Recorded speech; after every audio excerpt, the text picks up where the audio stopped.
Hello, everybody, and welcome to another episode of the 60 podcast. I'm your host, Todd.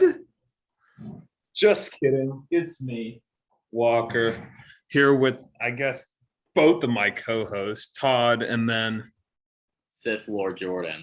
Oh, Agree with you. Sith Lord Jordan. What exactly does this mean for the podcast? It means nothing. But we're going to go and just go straight to it. When we were trying to figure out the title last week, that everybody is sus by UGA, it ran through my mind for a second. Are we jinxing something? Not going to lie. For a split second, I thought about it, and then I was like, nah, we're playing Kent State. If we're going to be jinxed, it won't be later. Well, we kind of jinxed it because we, for the first time this season, looked a little sus. What's your takeaways from the game? Should we ignore it? Is it that big of a deal? Concern? Are we freaking out? What's the thought process going on here? Here's my takeaway. Ready for this? Yes.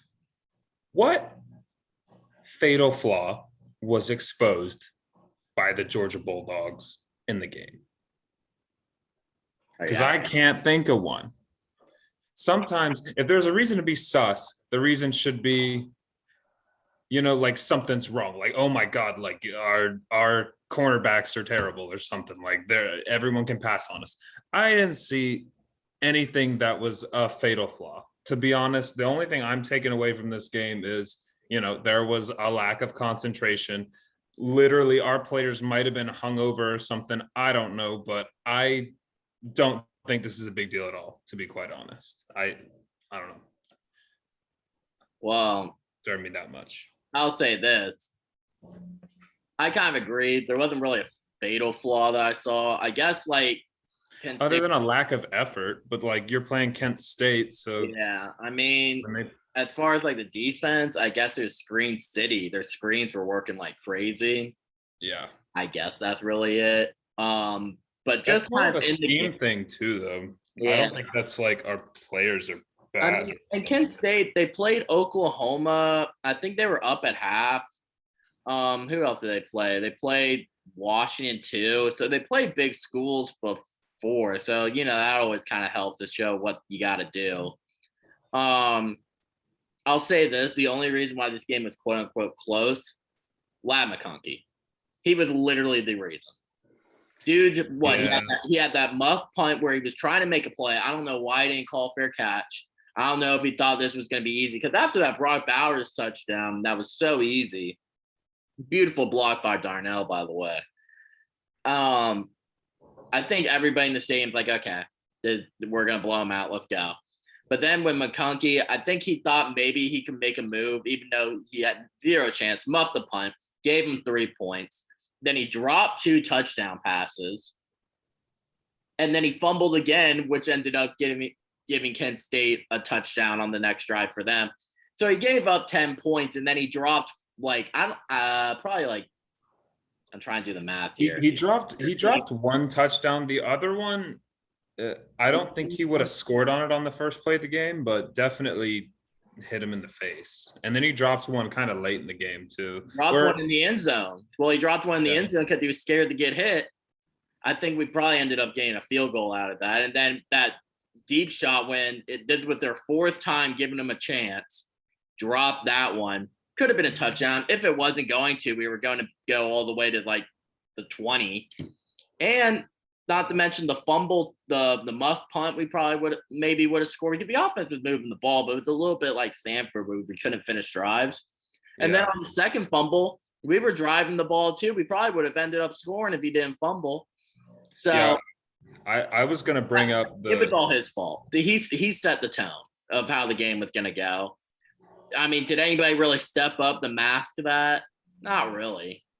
But I mean, that was all him. I mean, I'm sorry. Yeah, you mentioned field goals, and then I also, we had been doing such a good job of, we just put it in the end zone every time. So I felt both games, this game and I was going to say this game we kept ending with field goals, and it was, I don't know, that's just not Not the Georgia way. Like I said, I think there was just a general lack of effort, to be honest, and I'm not going to attribute too much to it. Like I mean, I just think we weren't trying, to be honest. And Yeah, I mean, that I, sounds dumb. If anyone's watching this and they're not a UGA fan, they're like, "Oh, that's just because you suck" or something. I'm like, no, they I just weren't mean, trying. I have. I'm not gonna be concerned yet. Basically, now if we go Yeah, out Saturday and we look sus against Missouri, then I'll be sus. Okay, 2 weeks in a row against two crappy teams, at least for our standard crappy teams. Then I'll be sus. Sure. But for now, I'm not going to worry about it. I think that was more about the turnovers. I mean, we didn't get any, and we have what, 3 turnovers? yeah, Stetson threw that pick too. Yeah, that was a classic Stetson force. Like he didn't do that at all last. Like that was him. That was him just chucking it up, and it was just like what he wasn't even open at all. Rosemead. I don't know what that was. But I think it was all on Ladd, to be particularly honest. I mean, I hate to blame it on one guy, but he set the tone of how the game was going to be. So, I'm going to say it was because of that. I mean, defense was a little disappointing. I mean, that Kent State started moving the ball a little bit in the second half, but I don't know. I mean, I'm not going to worry about it yet. I mean, every team has that kind of sus game, so. I mean, we still ended up winning by 17. That was a game where we were one. Now I'll say this: we were one screw up away from me being sus in that game. We always controlled it. I mean, the offense was moving the ball pretty easy, but we were one screw up away. Yeah. Then I'd be like, okay, what are we doing here? But like, we still won by 17. Yeah, we won by 17, and also, like I said, there were just. I don't know. I just remember kicking a whole bunch of field goals that should have been touchdowns. So that was the same case against Sanford too. Yeah, I don't know if it's like we suck at home or it's against crappier teams maybe. I don't know. I'll also say this: Kenny can't run in between the tackles. He's great on the outside, but in between the tackles, he can't do anything. Kendall, I don't know if it's still a hamstring or whatever, but he can't make a guy miss. No. Edwards looks like our best back so far. I think like our most complete back. I would agree with you. I think he's a little. I mean, Kenny got hurt in the game, but we just started feeding it to Dejan, and he was playing really well. So hopefully we can see him get more back. I think hopefully AD and Arian come back. I mean, our wide receivers definitely aren't that deep. So hopefully we can get AD and him back. Jalen Carter didn't play too much either. So, I mean. Yeah, I saw he'll probably come back Saturday, but more positively, with Jalen Carter being out, we got to see Bear Alexander play a good bit. He played well. He looks good. Our D line's in good hands. I mean, I think we'll be okay with that. I mean, I agree. I have no reason to worry about it. I mean, it's just one of those games. I mean, it was a noon game as well, so it's like, I don't know. It's the rat poison. I mean, you see Paul Feinbaum say that crap. He was like, I mean, I don't know if I said this last week, but he was like saying like, oh, Georgia's passed up Bama, the premier program in college football. I'm like, no, they haven't. Shut up. Yeah. No, stop. Like, what are you talking about? Like, that was, I was like, stop with the rat poison. I think that had to do with it too, maybe. But this was an excuse for Kirby to be like, okay, you bitches, you better listen to me because y'all can fuck up anytime, basically. And just in a reason to roast them. I remember that little Tom Brady thing, man, in the arena when the Patriots were on that crazy win streak. Not the year they went undefeated, but like earlier in Tom Brady's career where they went on that like 20-something game winning streak. And then they lost to the Steelers, I think. And Tom was saying that was Bill Belichick's chance to just let everything out. He's like, now I can roast the shit out of you guys because we didn't win, and now you guys can listen to me. Here's what we're doing. This has been problems the whole time, but we've been winning, so you guys aren't worried about it. Now we lost. Now you guys maybe can listen to me. Yeah, so I've heard that's when coaches enjoy coaching the most is when you win, but there's still lots of like teachable moments still, or reasons for like you to still be able to get on them. It wakes you up a little bit. Exactly. So I mean, this could end up being a good thing. Like I I said, agree. I mean, personally, I think we're going to go out there and just fuck Missouri up, personally. we should. I mean, they're bad. I think we won't fuck around or anything, and we'll we'll kill them, probably. I mean, that's what I'm hoping. So if we don't and this game sus, then the next title of the podcast will be UJ sus and we're scared. That if we don't be everyone is sus, including. Yeah, maybe. But enough about our UGA thing. I mean, other than that, I mean, Brock Bowers is the GOAT, by the way. I mean, that dude's crazy. Yeah, I don't know how he makes a highlight reel play every single week, and I feel like if you do that, I don't know what to say. Like you're special. There's a difference between good and being like a step above that. Like you got something that's not normal, but in a good way. You're giving a tight end a jet sweep and he's going 75 yards. That's crazy.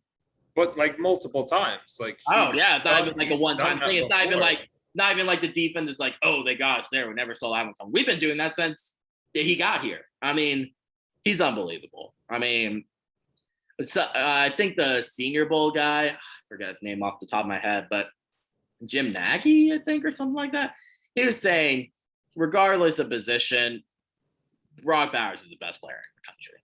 Which, yeah, I mean, I made a joke after that touchdown run. I was like, why don't we just put Brock at running back and like keep Darnell at tight end, kind of thing. Yeah. And it started as a joke, and then I started thinking about it, and I was like, would that work? Not the worst idea ever.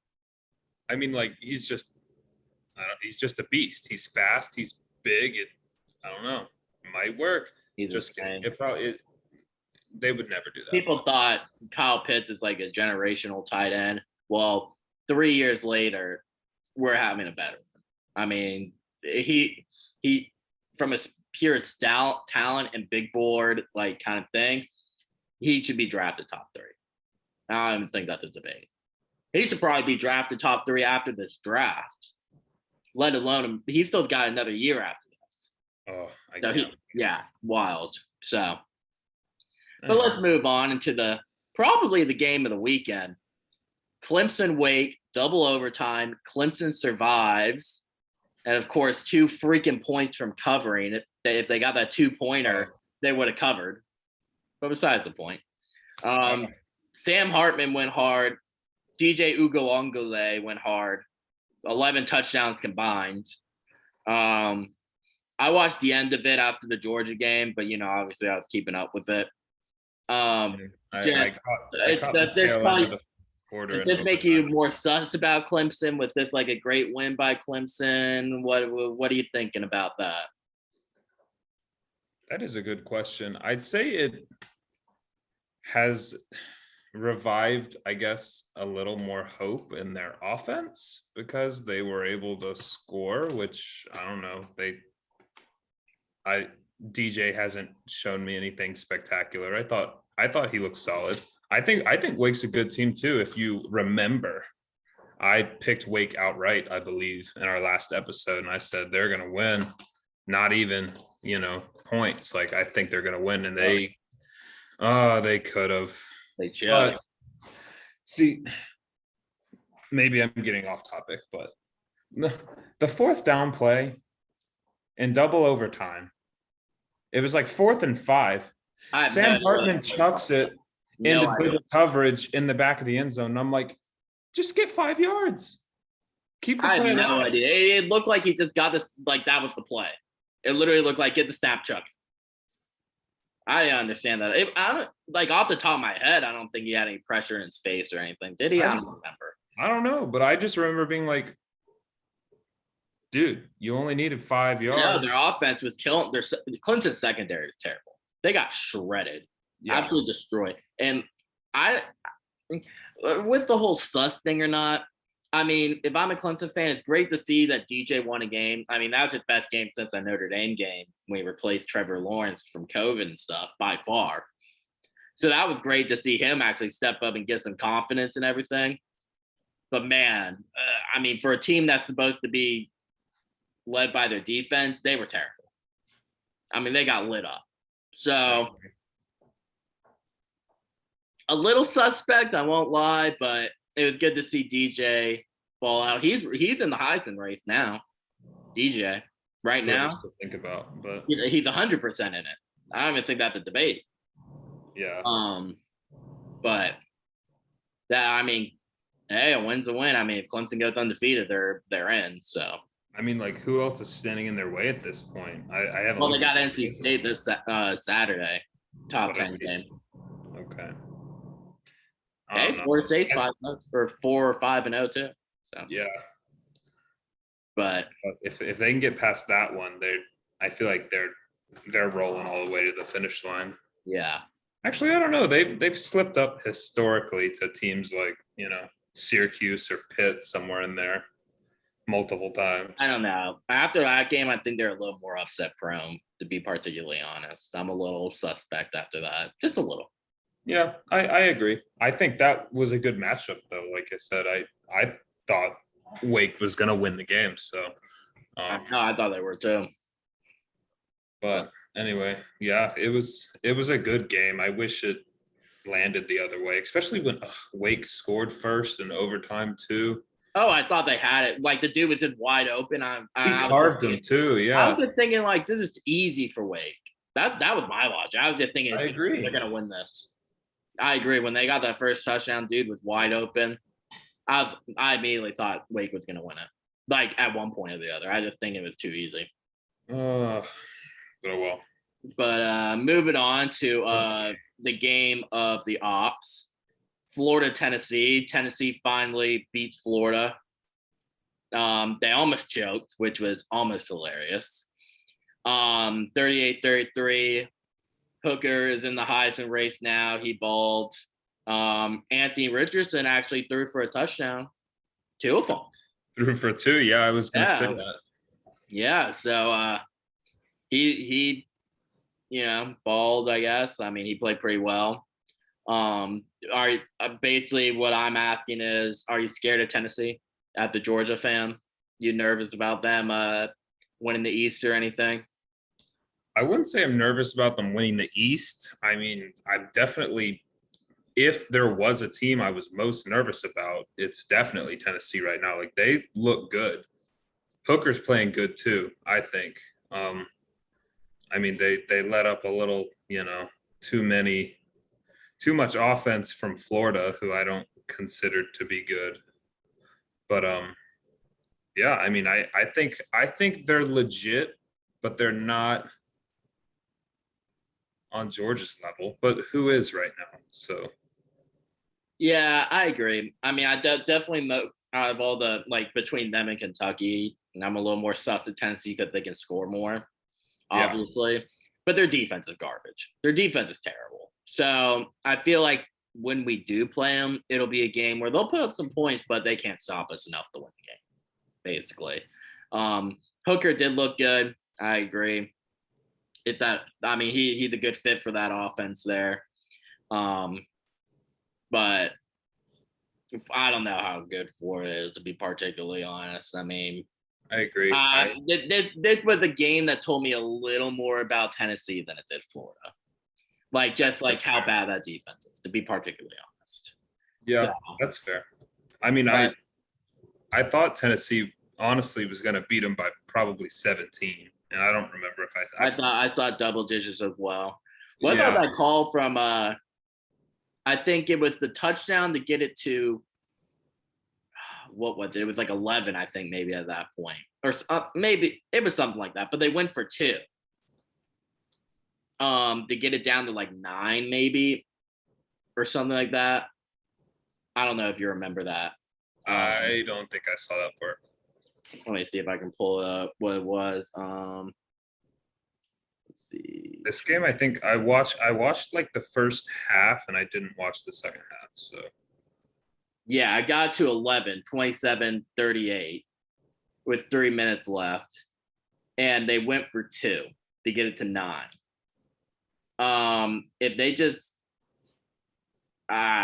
they got that 2, I mean, they could have got the 3 and everything. I don't know. That was a little controversial, so wanted to hear what you thought about that. Oh, they went for 2 twice. They went for 2 twice, actually. So they went for 2 to get it to 11. They were going to try to get to 9. And then they obviously went for 2 when it was 33-38 to get it to a 3-point game and then missed that. If they just went for the extra point twice, they could have just gone to the field goal. So what was kind of your thought process? I guess for the first one, more so the second one, because the second time made sense. It had to do. I bet it was some analytic bullshit because that's what they do. I was about to say it's all hindsight, and that's what happens every time someone goes for 2 and doesn't get it. You know what I mean? Yeah. Everyone's like, well, what if you didn't go for it? And I'm like, well, what if you went for it and you got it? Because I don't know. Okay, pausing the action right now. So I got this first thing up on the TV right now. And it says Mahomes doesn't rule out playing until he's 45. I want to play as long as I can. That's like 20 years from now. Yeah, why is this a story? Do what? Why is this a story? That's like 20 years from now. He doesn't know what the hell he's going to do. I think it's the media's narrative, I'm assuming. Why does he even ask that question? How's he? You gotta let me finish. I think when Tom Brady retires, and he will and should and will, I think after this season, agree. I think they need someone to put the crown on, and it's Mahomes right now. So they're gonna take Brady's championship belt and they're gonna put it around Mahomes' waist, and they're gonna say, "You're the GOAT now for the next 20 years." Not like of all, you know what I mean? You're the guy we're talking about right now. You're the next face of the NFL. Yeah, that's what I meant. So I think with that, it's probably why there's comparisons like Tom Brady. Oh, how old's Tom Brady? Tom Brady's like 45. I think that's where they're going with that. I think is they're like, how long are you gonna play till? But like, there's no way to tell that unless you're like, if you get to 35, if you're, Aaron Rodgers is what, 30 something, 36, 38, I don't even know, somewhere in there.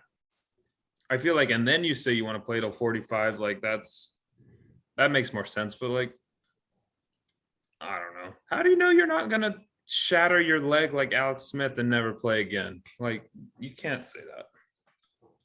Who knows? He didn't even answer the question. He said, like, I want to play as long as I can. Mahomes doesn't rule out playing until 45. What? Okay. Yeah. It's probably just anyways, back to college. What about this game? Arkansas and A&M. So Arkansas was up, 14-0 at the 2-yard line. And KJ Jefferson thought he was Cam Newton trying to dive when he was like 3 yards away from the end zone. Fumbles. A&M gets it. Running. Dude, like the other guy stole it, pulled an Ed Reed, stole it, and then took it.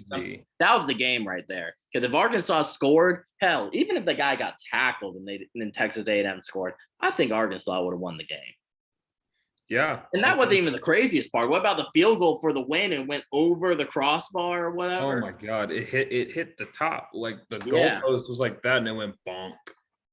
Crazy. Somebody said like the field goal things are like higher or something maybe in the NFL than it is college. So if it was a college thing or if it was at either stadium, then it would have been good. I saw that somewhere. Well, too bad. That's like saying in baseball. That's why you got to play home and home. That would have been a home. Like bullshit. Yeah. I was going to say that's like in baseball when you're like, that would have been a home run at our stadium because our walls higher or something like that or lower. And I'm like, well, it's not a home run here, so get over it. But either way, are you a Texas A&M believer now? No. After that game? I still think Arkansas is better. I think they just slipped up, and that's a rough loss for them, to be honest. That is rough. I agree. That's in Division 2. Like I don't. I mean, you don't. That was an easily winnable game. They could have gone up 21-0. They probably would have won the game. They were moving the ball easy. Texas A&M couldn't do nothing. That game just flipped the momentum right there and just flipped the game. It was after that after that, where they outscored them 16-7 after that or whatever it was. Yeah, I mean, I'm looking at the quarterly score. It says they ended the first quarter up 14-0 Arkansas, and then second quarter A&M scored 13. So it was 14-13 at half, and then A&M put another 10 on in the third, and then Arkansas scored another 7 late to get it closer. Yeah, I mean, yeah, poor Pig Suey. I mean, that was rough. I heard they said, I saw a tweet that said if the ball hits the goalpost, it's called a doink. But if it hits the top of the goalpost, it is now called an oink. I did see that. I thought it was hilarious. But it'll never happen again, so we don't. It's like the oink doink or something like that, or the doink oink, or yeah, that's rough. But like, I don't know. They shouldn't have been in that situation. You know what I mean? Like, nope, 100%. It shouldn't have came down to a field goal anyway. So you can blame the kicker, whatever you want. But yeah, you were the better team. You should have. Yeah, A&M won the game with 150 passing yards. That's disgusting. Yeah, 11 of 21. I agree. Arkansas was definitely the better team. It was just that play. Just switched the whole momentum. I mean, could have gone up 21-0. Probably would have won you the game right there. And like put you in decent place to maybe win the West. But now, prime position to win the West. You're undefeated, and then you got Bama at home. All you got to do is beat Bama. I mean, that I say all you got to do is beat Bama. But you got a 1.5 point, or you got a 1.5 game lead too, because you have the tiebreaker over them too. I mean, yeah, I mean they still can, I guess, win it. I mean, but I guess they're still in prime position. I was about to say their season at this point has to be like beating Bama. You have to beat Bama to even have a chance. So I agree. I agree. Yeah, that was a rough one, but I agree with you. I'm not a believer in A&M yet either. You don't ever want to be in a position where you have to beat Bama to keep breathing, basically. Well, you're gonna have to. If you want to win the West, you gotta beat them. So, let's go with the upset of the night. Kansas State over Oklahoma. Adrian Martinez balled. Kansas State low-key has Oklahoma's number. They got a pretty good record against them in the past few games. I don't remember it off the top of my head, but they've done it before.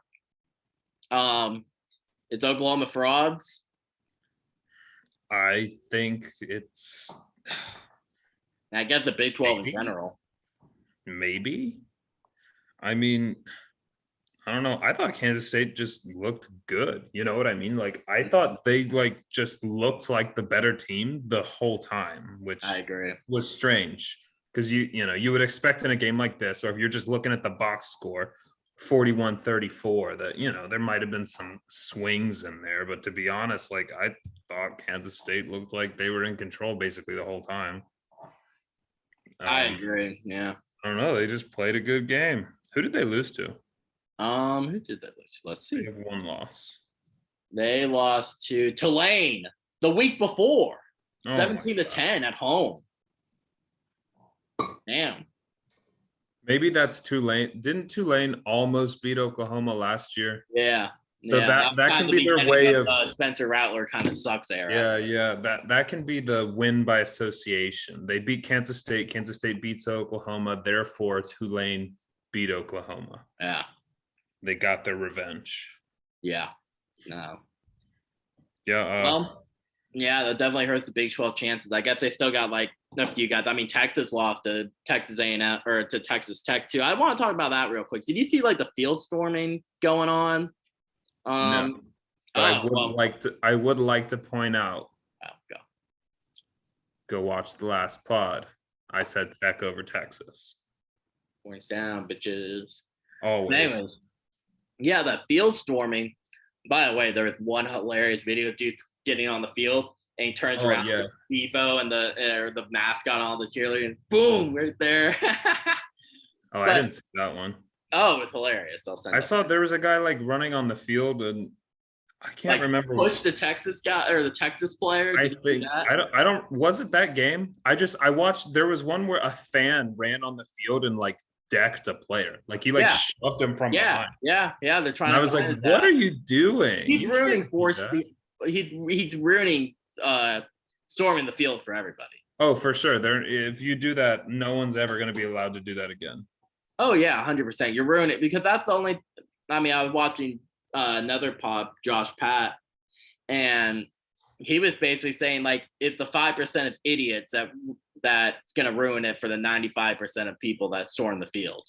Like, what a bozo. Like, and that's assault right there. They're trying to find his ass to press charges.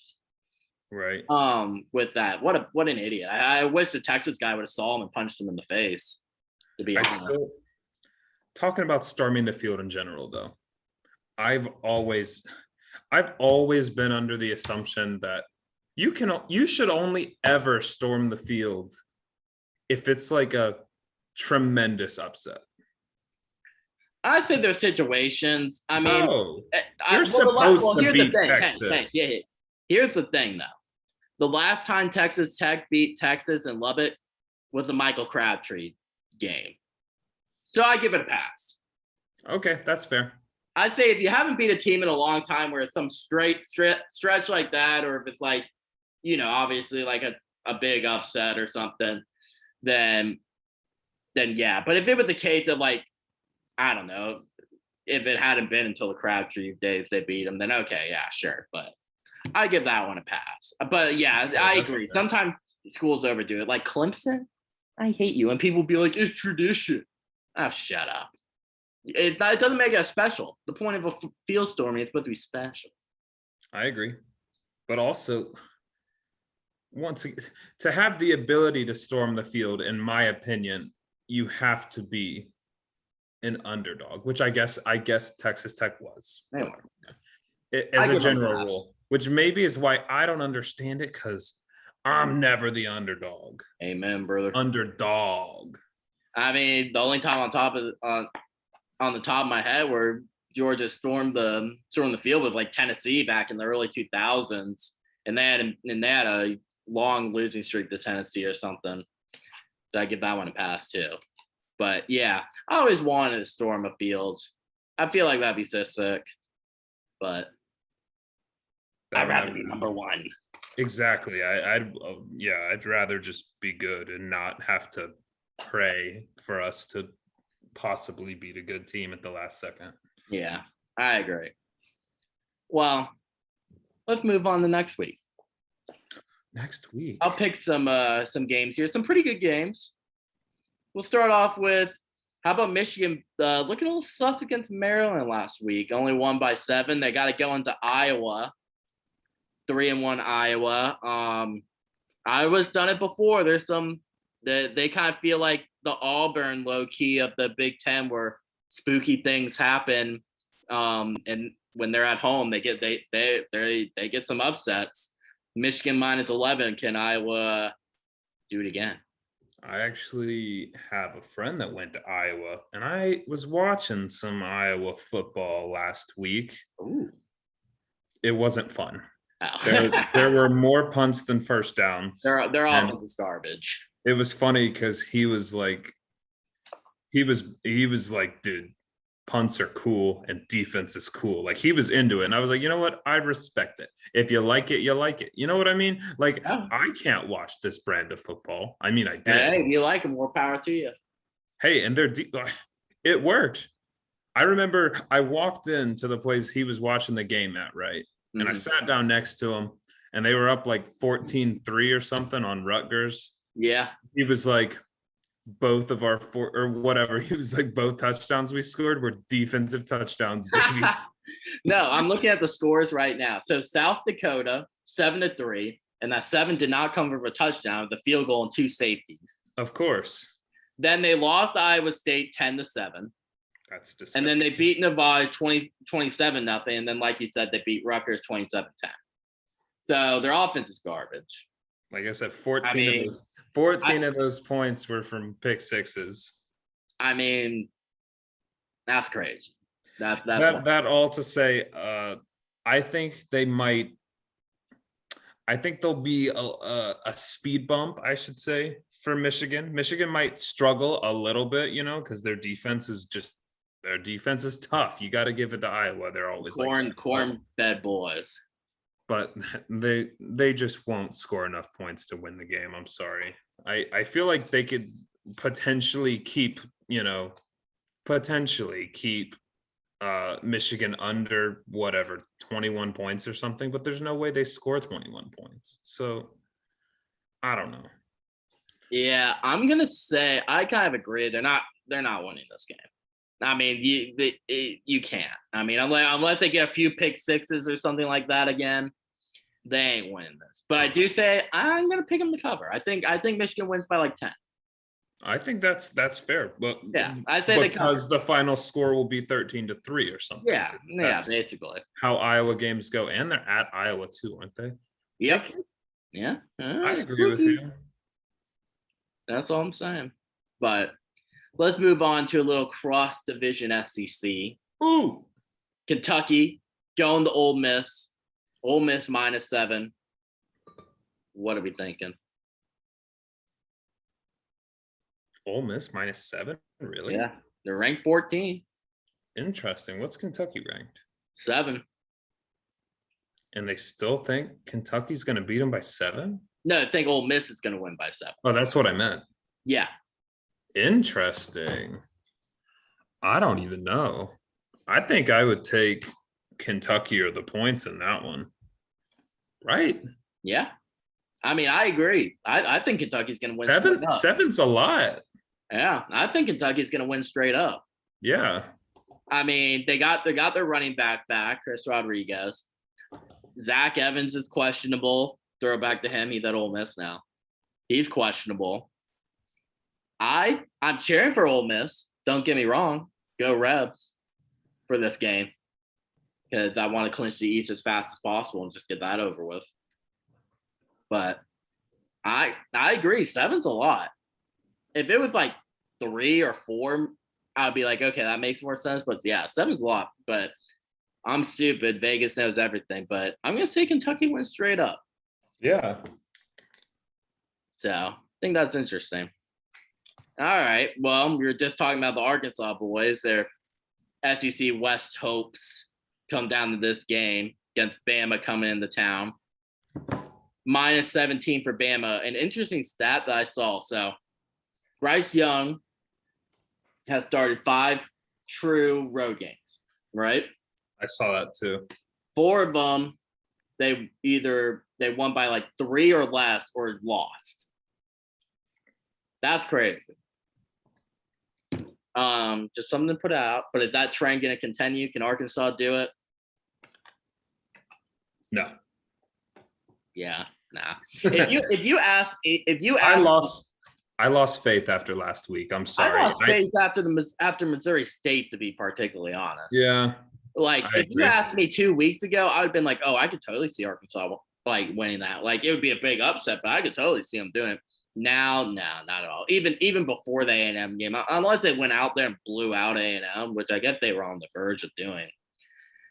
Maybe I could have believed, but I don't think so. I think Bama might cover, but 17's a lot for me, so I'm not going to touch it. I agree. I don't want to mess with it, but I think if I had to choose, I think I would take Bama. Yeah. With 17 points too. Yeah. I feel like they're gonna crush it. I hope not. Woo pig, but I agree. Bama looked like they were getting things back on track last week. I mean, granted it was Vandy, but I mean they look good. You know, Arkansas is kind of limping into this game and everything. So yeah, that's my thing. Is I'm like, you know, like you said, they're limping in, and Bama's a buzzsaw kind of thing. I'm like, if you're not even playing your best football coming into but hey, last year A&M was looking pretty sus going into the Bama game. I mean, they just lost them. I think they were on a 2-game losing streak. Probably they didn't have their quarterback, right? A&M was like, yeah, I don't think so. Yeah, it was that. It was. Remember, they had a backup. Yeah, it was Calzada's like second start or something like that. Yeah. And hey, they went in there and got the dub. So maybe it'll happen again, but I'm not going to bet against Nick Saban and Bama. So no. That's just me. I agree with you. Yeah, I think they'll go in there and handle business. All right. What about a rematch of the Big 12 championship? Oklahoma State, Baylor, Big 12 hopes on the line. Baylor -2. Pretty I interesting. will be completely honest. I have not seen either of those teams play. So you tell me what you think. I lean towards Baylor only because I picked them to go to the playoffs. Didn't I don't know why I did that. I was going to say, didn't they lose a game already? They lost to BYU, but that was BS. They lost in like double overtime. Okay. So, yeah, I lean towards Baylor, but hey, pretty big game in the Big 12 though.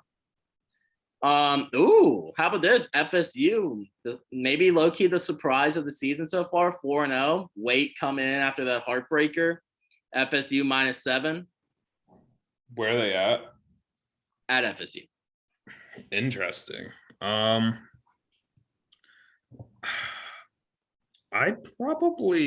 like either Wake to win outright or points. I feel like I'll take that. I liked what I saw from Wake, even though they kind of botched, like I said, that last play. But to me, like other than that last play-ish, like their offense was clicking. There we go. They look good. I really haven't seen Florida State though, so I don't know if they're good. But typically, to me, I feel like college football a lot of the time. I guess this is going against what I was literally going to say, but I was like, college football a lot of the time is like the better quarterback can win you the game. But now that I'm thinking about it, I don't know. Sam Hartman. Well, hey, Jordan Travis has looked pretty good too this year. I mean, I'm gonna say Florida State wins, but I'm gonna say Wake covers. Ooh, okay. Yeah. I'm gonna say Florida State gets dub. I mean, it's kind of a tossy, upbeat game for me. I lean toward Florida State though, getting the dub. But big game for the ACC. I mean, whoever wins that one is gonna be right with whoever wins this game. NC State, Clemson, 4-0, top 10 matchup. Clemson -7. Who you got?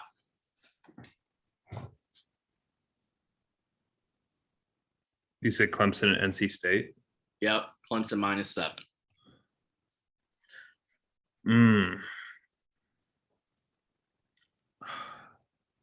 You go first.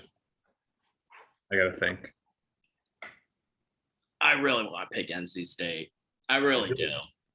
Because I think that, like I said earlier, secondary looks sus for Clemson. Very sus. And I don't know if it's going to be – and 7, I definitely have NC State covering. I feel like 7's a lot, personally, for this kind of game. I mean, I don't know if the weather's changed because of the hurricane. But if it's pouring, I mean – yeah, you never know. Do you think it'll be back and forth? Like, I feel like, do you think it's going to be a shootout? Because if they're secondaries, Well, it depends if it rains or not. But I don't know about shootout, but probably in the 20s or 30s. I think so too. But I really want to pick NC State to win it. I think they definitely cover. Because I think people like, I got to see it from DJ again, personally. I mean, that's just kind of my logic. I got to see him do it again, ball out. I don't fully trust him yet, but prove it to me. But if NC State covers, I'm going to say they win too. Yeah. I feel like I will lean slightly on the other side of that teeter-totter. I'll be Clemson wins, but NC State covers. Yeah, big game for the ACC. I mean, whoever wins this game, I think will probably go to the ACC championship and probably win the ACC because their division is way better than the other one. Right. With that, but that's it for me. Should be a good week, college football. Couple of good games and everything. It's gonna be interesting, but we can move on to your department in the NFL. Let's do it. All right. Yeah, NFL time. If any of you guys made it this far, Bills Dolphins got a lot to unpack here. This was a big. What are they? AFC East. game Mhm. that I thought would have gone the other way, to be honest. I thought the Bills would have beat them, even though the Dolphins are a really good team. Here's my thing. After this game, I still think that the Bills are the best team in the NFL, even though they just lost and the Dolphins are undefeated. I mean, Gabe Davis didn't look 100%. Yeah. I mean, what are your takeaways in general? Do you kind of think the same thing as me? Like, yeah. I mean, this tells me more about the Dolphins than it does the Bills. The Dolphins are a good team. They should make the playoffs. I mean, spoiler alert, I don't know if you're going to talk about this, but especially with the AFC West, I mean, they're looking sus. I mean, the Raiders look like shit. Broncos look like shit. Chargers just got their ass kicked by the Jags, and they got everybody hurt. Kind of leads the way for the Dolphins to get a good wild card spot. I mean, see, but at this, they got the win over the Bills. Is it a wild card, or are they going to win the division outright somehow? Dude, the Dolphins? I mean, they already beat the Bills. Nah. I mean, they're a good team, but I don't think they're going to get a better record than the Bills, personally. I mean, that's just kind of my thought process for it. But I do want to say this on the Bills. Josh Allen passed it 63 times. You got to run the ball, man. I mean, their running game is terrible.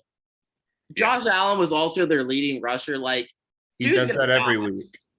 I mean, I don't know. I mean, the one concern about the Bills is that they pass too much, which you got Josh Allen. Like, it's not the worst thing ever, but like, if it's a game like this where it's kind of low scoring and everything, you want to establish a run game. Yeah. You also don't want him to get hurt. You see the Bills OC. Like, Isaiah McKenzie, I don't know what the hell you were doing, too. Get out of bounds, bro. You see the OC just slamming all the shit around. That was rough. That was funny. Didn't the Bills like go for 2 or something like earlier in the game? It is something weird. I don't remember. Oh, let's see. Or maybe they went for it on a 4th down or something instead of kicking the field goal. I don't know. They did something stupid, but I mean, Dolphins are a good team. I mean, Tua looked decent. I mean, we're gonna see it again tonight when they play the Bengals. But I mean, I think they're definitely the best non-division team. I think they could be the 5 seed right now in the wild card off the top of my head. I think so too. They're solid. I'm not worried about the Bills part that much, to be honest. I mean, I still think they're the best team in the league and everything. So I agree, but I mean, like this game's I feel like bigger than some people are giving it credit for, though. Like this was a division. Big win for the Dolphins. I just don't think it changes everything in the East. To be honest, like I said, it tells me more about the Dolphins than the Bills. That's fair. Okay, moving on to the next game. Bengals Jets. I don't really want to talk about that one. Nah, I'm good. Titans Raiders. This game, both of these teams came in 0-2. Yeah, they both came in 0-2. They're looking a little rough. I don't know what's going on with the Raiders, to be honest. They're just losing. They look bad. And they're not really getting the ball to Devontae Adams either, which they did the first game. The first game against the Chargers, they were just throwing to him every single game. I don't know if it was after that they thought maybe we're using him a little too much. Let's spread it around a little bit, and maybe they're taking that a little too literal. But yeah, I agree. You gotta feed the man. Derrick Henry looks like got a little more involved in the offense. Well, that's just how the game goes for the Titans. They're not the type of – I mean, you saw it against the Bills on Monday night. They're not the team to come back, especially when you don't have A.J. Brown. Yeah. And then Derrick Henry's not going to do nothing because you're not feeding the ball, and you can't. I literally – well, that's exactly what I was going to say because I was trying to explain it to Corey because Corey has Derrick Henry in one of her fantasy leagues, and she was like, why hasn't he been getting me any points? I took him top 10 or whatever in the fantasy draft. And I was like, she's like, does he suck? And I'm like, well, no, he doesn't suck. It's just, I think the Titans might suck. And when you go down 21-0 or something, like you're not giving the ball to That's why you might rather have that pass catching back in fantasy over Derrick Henry. Right. So. But yeah, that's about my only takeaways. That was kind of a battle of who's bad, and the Titans come out on top. Even though, Yeah. if you would have asked, what's crazy about that game is Titans Raiders. If you would have asked me about that game, was that a playoff game last year? No, because the Bengals beat the Titans. Yeah, but they're both still, playoff teams. if you would have asked me about that game at the end of last season, you know what I mean? And they I'm could like, have played each other. I think maybe if the Raiders beat the Bengals. I mean, they were 4th and goal away from winning that game. I think maybe they would have played the Titans. So still, like I said, if you would have asked me about this game before the start of the season, you know what I mean? I would have been like, oh, this is going to be fantastic. Raiders are loaded. Titans coming off of they were the 1 seed. I'm not going to let anyone forget that. The Titans were the 1 seed last year. Mm-hmm. What happened? You're just terrible. Yeah. Next game, Panthers Saints. Panthers actually beat the Saints 22-14. I heard a lot of talk at the beginning of the season that how the Saints being that the Saints were back and they were going to make a run for this. And basically they were like, oh yeah, we really believe in Jameis. And I'm like, oh no, Jameis is Jameis and you just lost to the Panthers. I am disgusted. That's about all I have to say. Basically, my takeaway from that game is, damn, it's NFC South bad. Yeah. That's a bad conference. To be quite honest, and I'll get to it a little in a second, Buccaneers don't look that good either. They don't look good either. And they don't have any reason not to. They're loaded on paper. I mean, they got a few linemen out, but they can't move the ball, which is strange on offense. Few linemen are out. They have they have Tom Brady and Fournette and all these receivers, even if some of them are hurt. But still, they can't move the ball. Next game, Ravens Patriots. Lamar goes crazy again.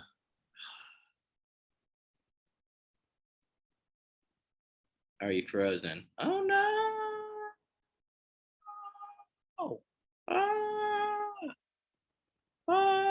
Where did you go?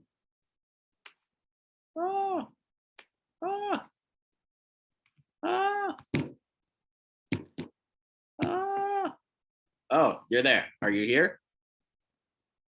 Now I can't hear you. Can you hear me? Oh, yeah. I'm still here. Okay. You're a little slow. Oh, God, no. Okay. You're speeding up now. Now say something. Hello. Okay, you're good. We are back. Had a little bit of connection surge. Well, yeah. What I was going to say is about Lamar, they're actually letting him run the damn ball now. They would never let him run the ball last year. No idea why. But now he's running it. And now they look good. And now he looks good. It sounds about right.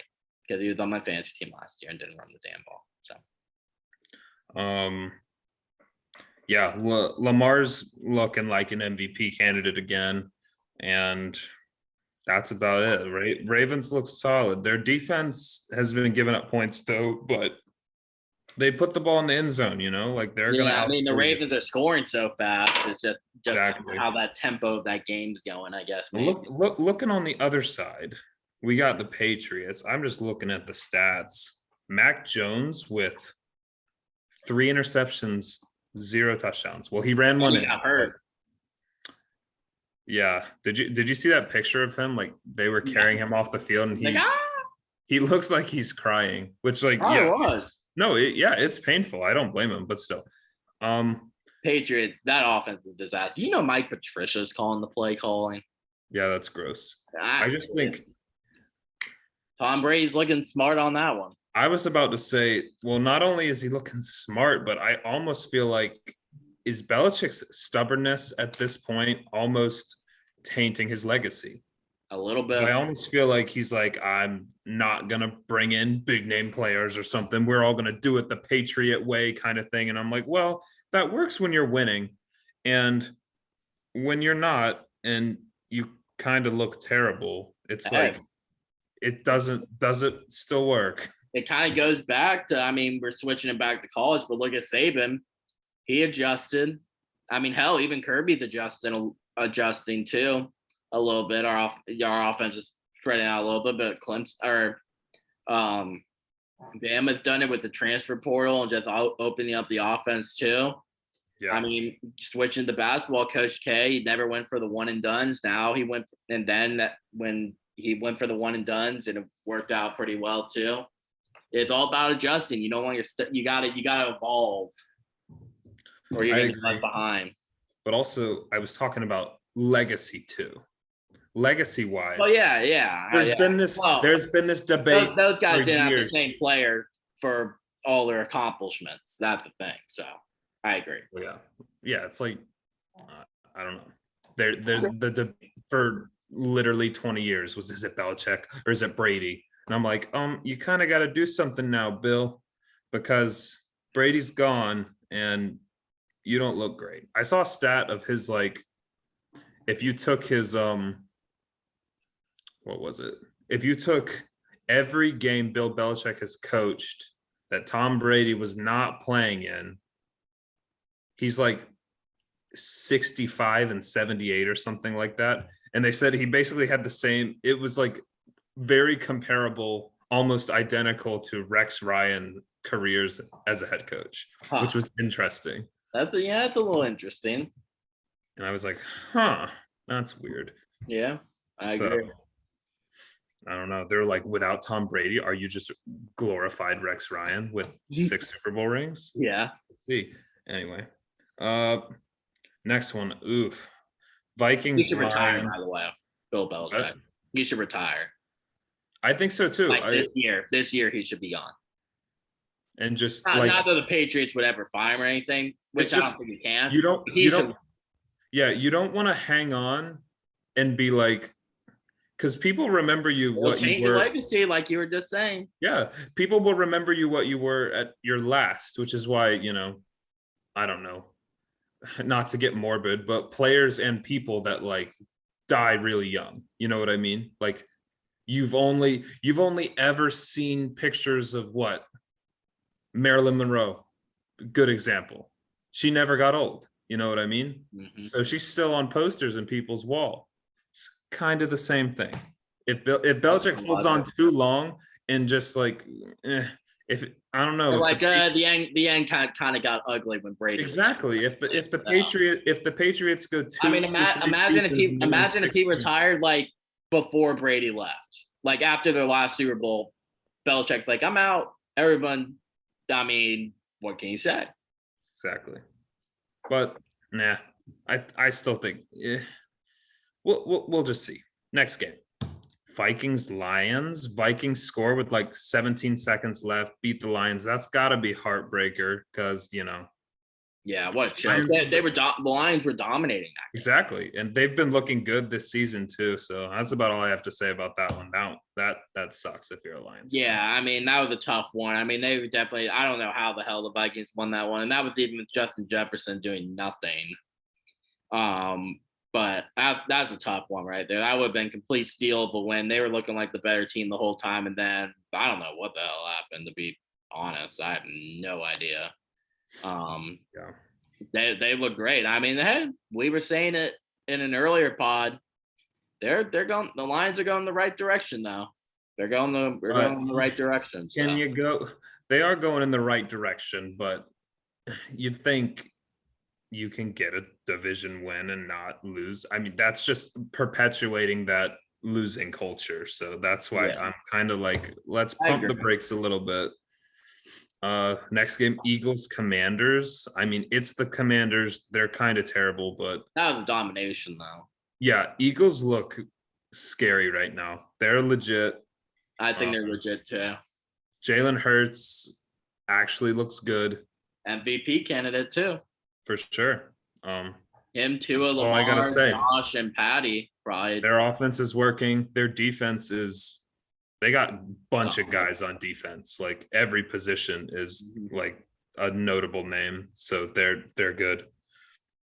Ew. Chiefs losing to the Colts. I don't really know what to say. Any given Sunday. They screwed me because I picked them in my Survivor League. They screwed me so bad. That's a tough one. Yeah, that was just a bad game from the Chiefs. I mean, straight up, that was just bad. I mean, no other way to say it. Bears over Texans. I'm not even looking at that one. The Bears are a damn disaster. Roquan saved them. I was about to say the Bears are gotta be the worst 2-1 team I've maybe of all time. and I don't know if they'll get another win, to be honest. Yeah, And I say that, and they're gonna end up with like 7 or something. You're like, how did you beat teams? They look terrible. I mean, no. Texans have a reason to be bad. I feel like the Bears shouldn't. Texans have dealt with so much dysfunction with Bill O'Brien and then Deshaun Watson whole thing, and then I don't even know, JJ Watt not coming back. Yeah.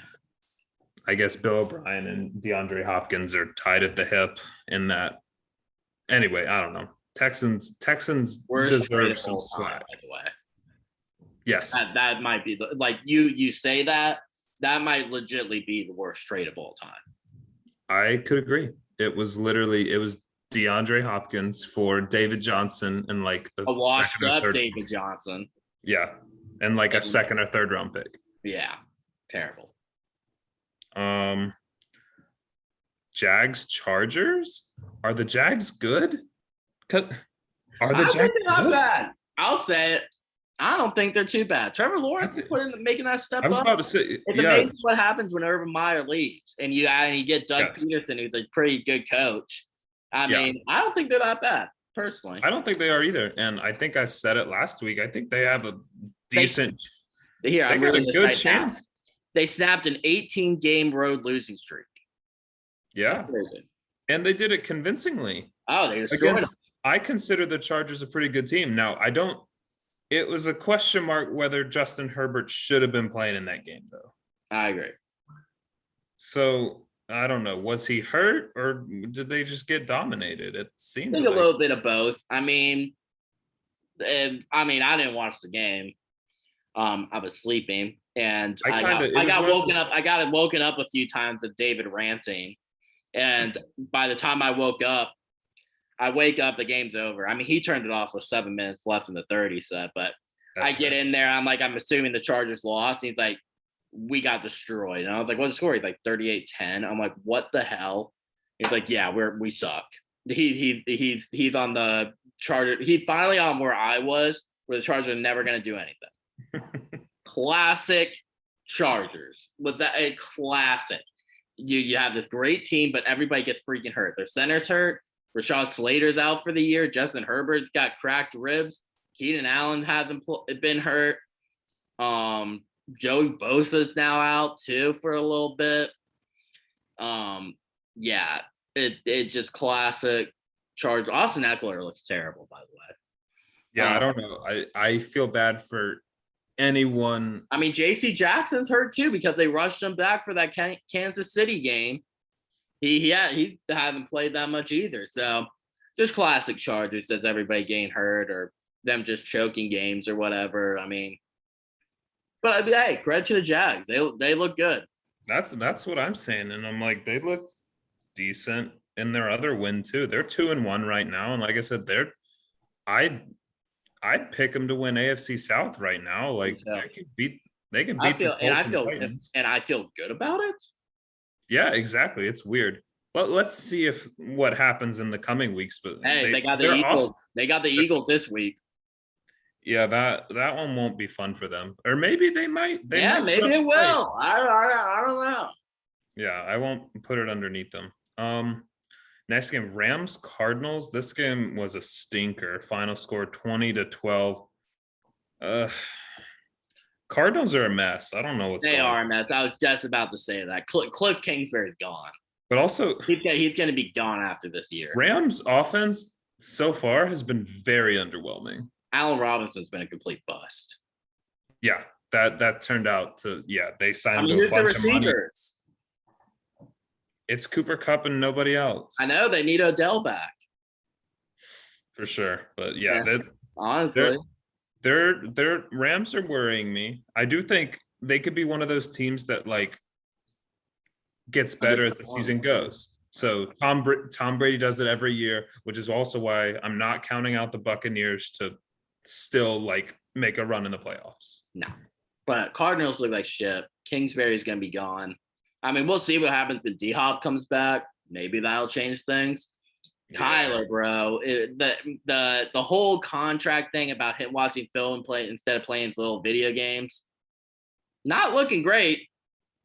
I mean, the new COD came out, bro. New update, and he's out playing yet. like, well, it's gonna be. The beta's out. Well, there you go. Anyway. And it's not helping his case. No. Let's be honest.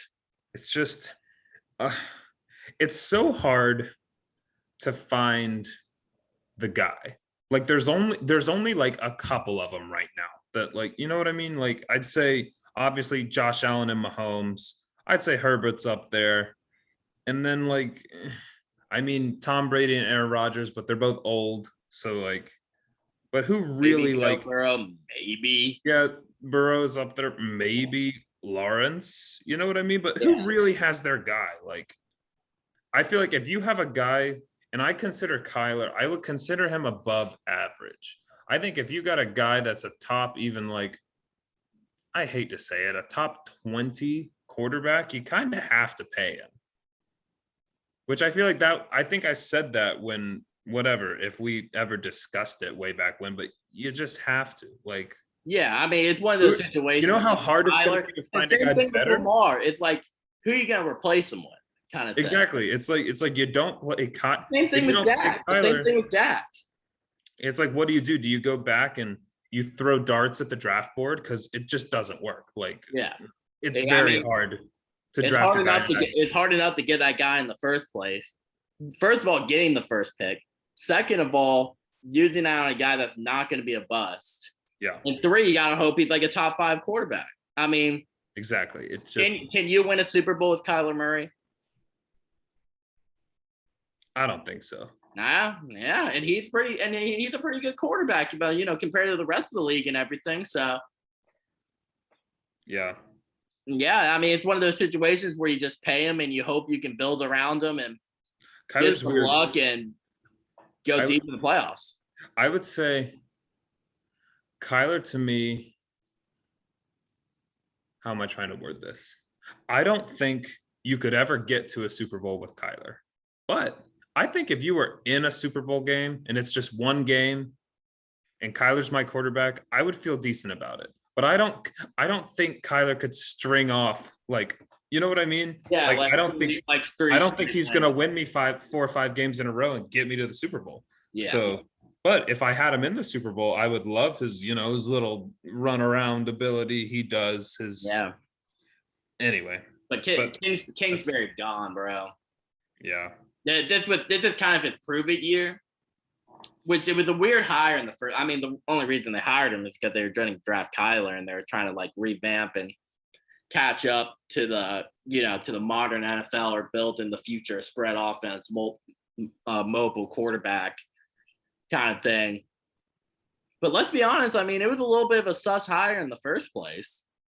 Yeah, I mean, the big stat was, didn't he have a losing record at Texas A&M? Yeah, and it's not even like, and he got fired for Texas Tech. Yeah, he got fired from Texas Tech, and then he was going to be the offensive coordinator at USC, not even the head coach. And then the Cardinals scooped him before the season started. Yeah, that's got to be the biggest finesse of all time. Yeah, 100%. So I see the logic, but like you couldn't have gotten like a offensive coordinator, in the NFL that was like with that, like the Dolphins coach right now. I mean, one of those kind of innovators, like young guys. I mean, yeah, they were kind of ahead of everybody in the NFL with kind of the future. They just picked a bad version. We don't have to talk too much about. Actually, I skipped over Packers Bucks. That game was offensively gross, but I didn't watch it.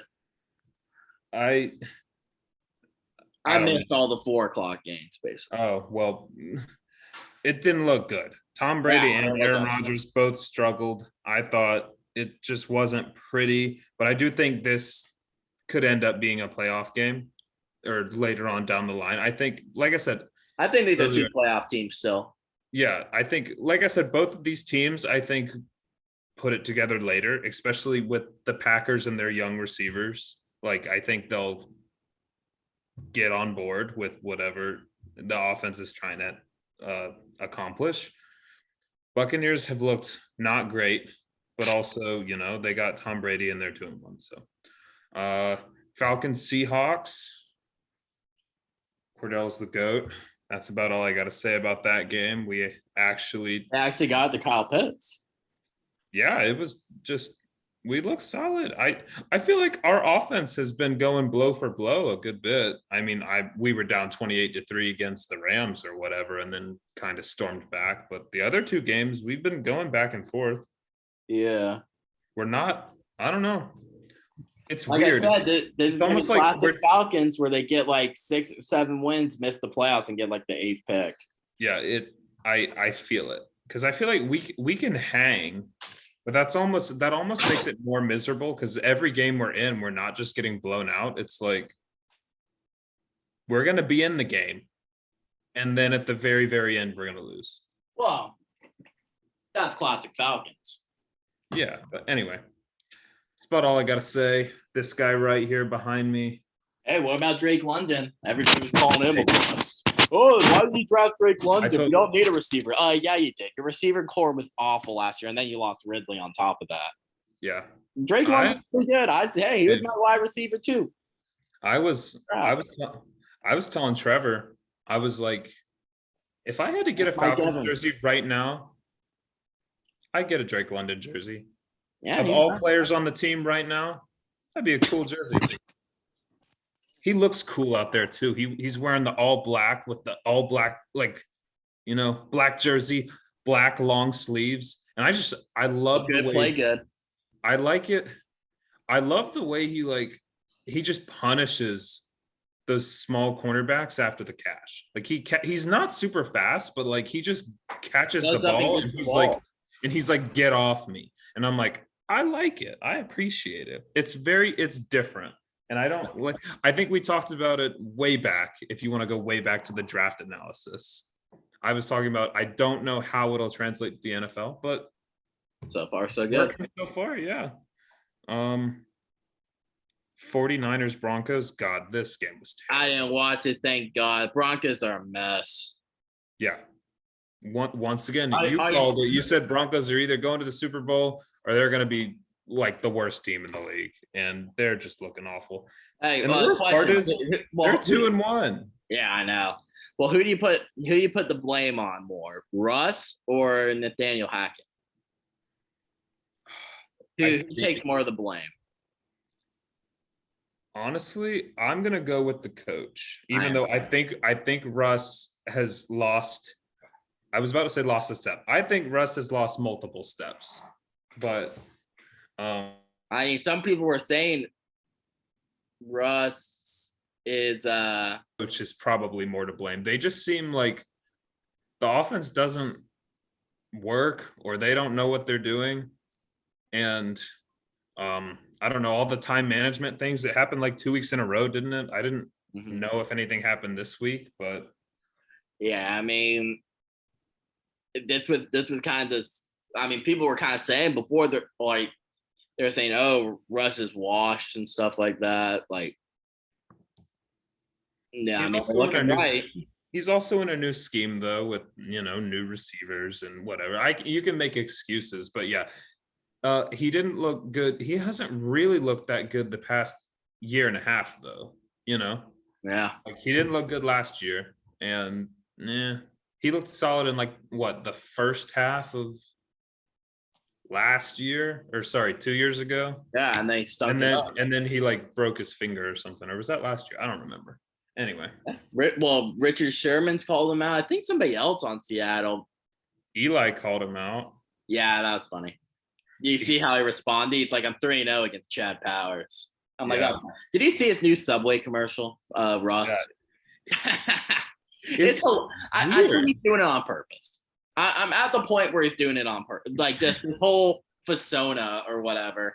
I saw it's like on purpose. I think Barstool Sports tweeted something like, I know it was so funny, and it almost made me uneasy because it made me visualize it.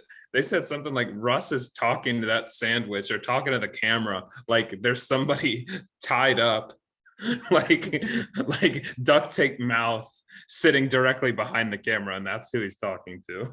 I was like, he does kind of seem like a serial killer. He does. No, I feel like it's so his creepy. emotion. We talked about.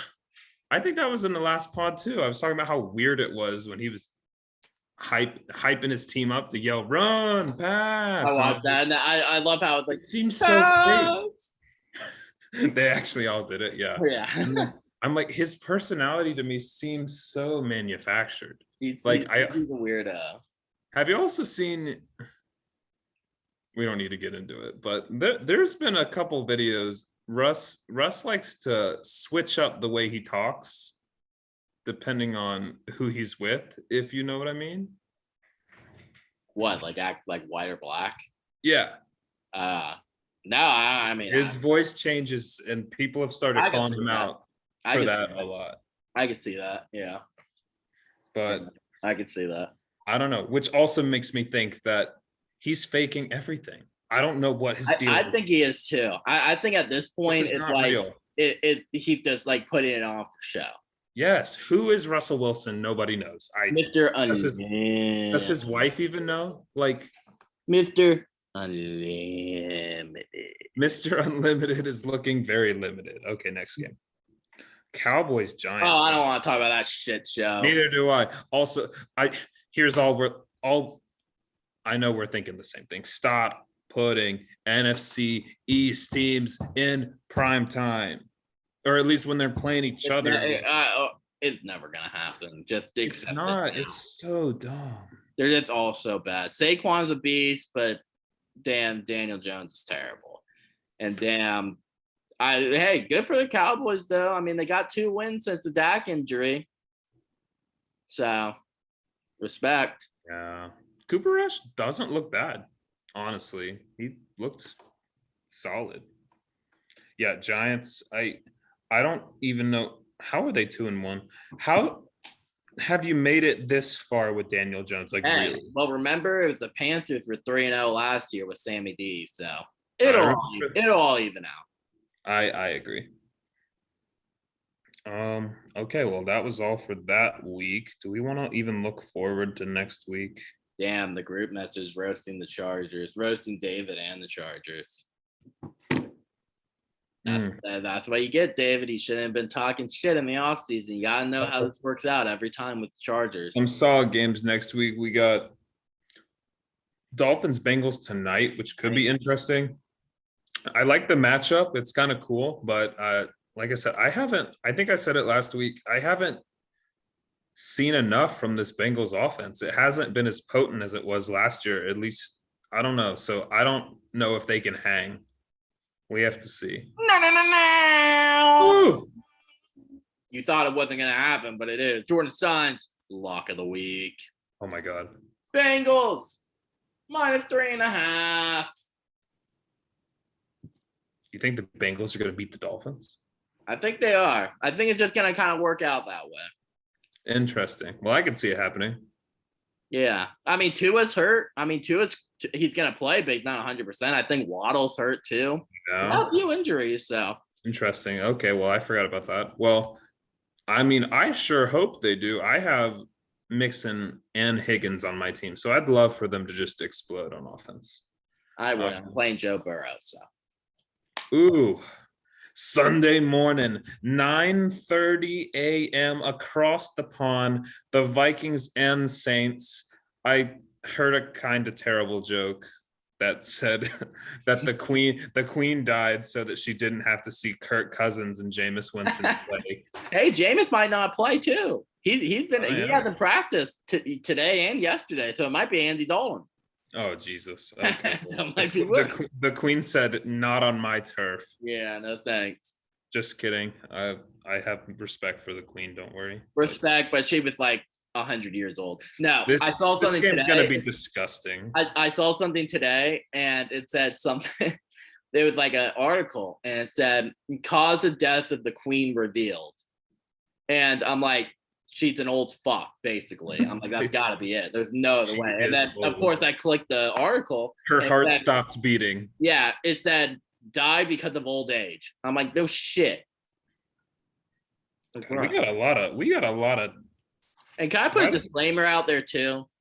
people got so triggered of people cracking jokes about the Queen when she died. She lived until she was like 90, like 100 years old. She has one of the greatest lives in human history. We can poke some fun. But also, this generation copes with trauma. Sorry to get like real right here, but this generation like copes with trauma in different ways. Like they choose to laugh at it. Like it's a joke, but it's not a joke, but it's a real thing. People have said it on Reddit. They're like, if there was an asteroid like literally coming to wipe out the Earth, everyone would be posting memes about it. Oh, well, hey, look when Russia invaded Ukraine. I mean, no, exactly. The World War III jokes were coming out. No, everything is a joke. No one's serious about anything. You just got to get over it. Like literally, if 9/11 happened again, hey, I'm seeing on TikTok people still make 9/11 jokes, and I'm like, stop. Okay, this is getting off the rails here. Let's reel it back. Crazy. Okay, these next 5 games are going to be awful. Actually, not Lions, Seahawks. I would pick Lions. I don't really. I would too. Steelers, Jets. That's going to be gross. No offense. God. I'd pick. By the way, George Pickens' catch, unbelievable. Yes. Also, this next game is going to be the worst one you've ever heard. Are you ready? And the worst part is one of these teams is going to leave 3-1. Bears and Giants are playing each other. Can they just tie? Can they just die is what you mean. That too. One of these teams is going to leave this game 3-1. We think. I mean, hey, there might be 10 total points scored. It's going to be atrocious. Titans and Colts are playing. No. Chargers, Texans. Stop. What is this 1:00? I'm just going to stay asleep. Which is awful. Browns and Falcons. God damn. No, they decided Commanders and Cowboys. Cowboys, yeah, I was just looking at this whole slate. Are all the good teams playing? Hold on, I could be wrong. Maybe all the good teams are playing each other. Oh, we got a good one coming up. Well, Jags and Eagles, I think could be. Hey, don't sleep on my Jags. Talked about earlier. Ooh, this is a good one. Bills Ravens right now. Yeah, that should be the game of the week. Even though it's also at 1 p.m. with all these other. Whoever wins that game will lead the MVP race. We're moving on to the 4:00 slate. We got Cardinals and Panthers. I would rather die than watch Cardinals. Panthers suck. Baker's awful. Hey, question: does Sammy D take over Baker at any point in the season? No, I don't think he will either. Also, he's hurt. That says well. He's hurt. I think he is hurt, but I just meant like at any point in the season. No way. I don't think he will either. But damn, Baker sucks. Yeah. Broncos, Raiders. Ew. Everyone's bad. Packers, Patriots. That one's interesting. I think that'll be just like last week, whatever, with Packers and Bucks, where the final score is 14-12. That's going to be the final score of this game. No, I'll go 21-10. Packers. The Sunday night and Monday nights are solid. We have Sunday night, Chiefs, Bucks. That should be a good one. I think Chiefs are going to win. It's at the line's even right now, which is a little interesting. That is interesting. Mm-hmm. We'll have to see if the Buccaneers can get their players healthy too, though. Yeah, I mean, they'll have Mike Evans back, but I mean, that line just concerns me right now. And Tom Brady, I mean, I'm going to hate saying this because it's going to bite me in the ass, but he does look old. Yeah. I mean, he'll probably end up throwing for like 40 touchdowns now, but for sure. And then Monday night, we got Rams 49ers. This could be really good or could be a stinker. This is a rematch of the NFC Championship. I'm thinking the 49ers are going to win. Honestly? Well, they just looked so bad last week that I know they did, but I feel like, I don't know, Rams haven't looked great either. No, they haven't. And I mean, I'm just concerned who's that receiver that's going to step up instead of Kupp. I mean, the Bills are really the only ones that's been able to expose the Rams for. They've kind of gotten away with it the past 2 weeks. But, I mean, who's going to step up? I mean, can Cam Akers finally take over that backfield? I don't know. I trust Sean McVay. He'll figure it out. But they do Allen Robinson or Van Jefferson or whoever's got to step up. But Do you see Jimmy G run to pull a Dan Orlovsky? Yeah. Yeah, that was pretty. Hey, Have it, you seen all ended, the it actually ended up working out because he should have thrown a pick six. Yeah, exactly. That was the funniest part about it, is they were like, somehow Jimmy G doing that was not the worst thing he even did on that play. Yeah. But have you also seen the jokes? He stepped on the what was it? On the back of the end zone, it was written out like "end racism," and he stepped like directly on it. And I saw something that made me laugh, but maybe we shouldn't address it. It said something like, "This was the biggest thing a 49ers done." Dan racism. Or no, it was something like, this was the biggest thing a 49ers quarterback has done, whatever, to combat racism. And I was like, come on now. That's funny. Anyway, that was kind of funny. All right. That's the show. Yeah, I say that's it. You know the deal. Today. Subscribe, like, leave a comment. If you made it this far, comment. Todd.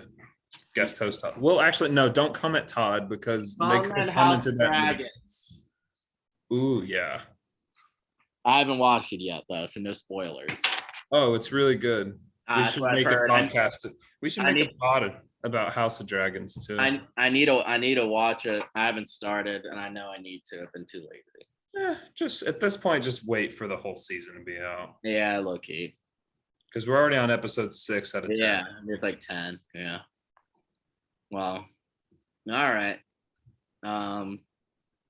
We'll see you guys next week. Peace.